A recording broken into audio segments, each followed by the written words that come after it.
Kazibari heritage স্টেটে আপনাদেরকে স্বাগত।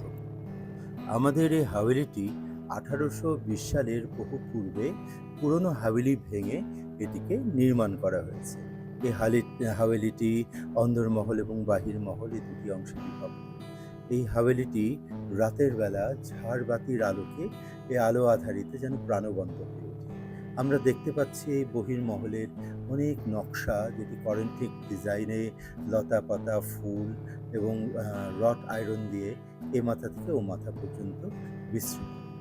এই নকশাগুলো এই হাভেলিটি তৈরির সময় সেই প্রাচীনকালে ২০০ বছর আগে এই নকশাগুলো করা হয়েছে এবং এই নকশাগুলো এখনও টিকে আছে।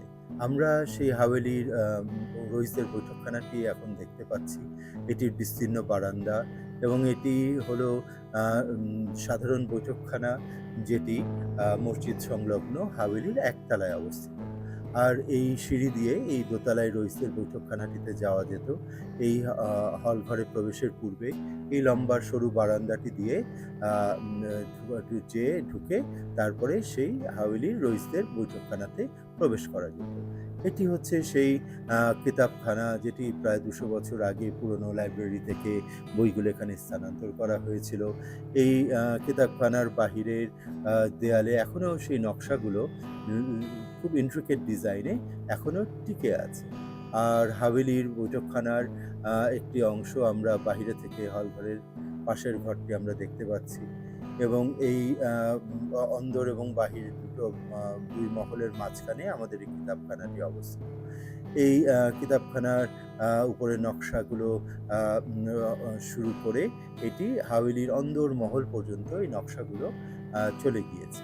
তো রাতের বেলায় যখন ঝাড়বাতির আলো যখন জ্বলে ওঠে, তখন এই হাভেলির বহির্মহল, সেই মধ্যখানের কিতাবখানা এবং সেই সুবিস্তীর্ণ অন্দরমহলের বাইরের নকশাগুলো প্রাণবন্ত হয়ে ওঠে। তো অনেকেই আসেন এই কাজীবাড়িতে, অনেকেই এই কাজীবাড়ির সেই রাতের এই সৌন্দর্য এবং দিনের বেলা আলোকিত অবস্থায় যে সৌন্দর্য, সেটি অবলোকন করে যান। আমাদের এখানে সেই পুরনো ২০০ বছরের আগের ইতিহাসের অনেক অনেক কিছু বিদ্যমান রয়েছে। আর এই বিল্ডিং এটি একটি আর্কিটেকচারাল বা স্থাপত্য শৈলীর একটি নিদর্শন রূপে ২০০ বছর আগের সেই ঐতিহ্য বা সাক্ষী বহন করে।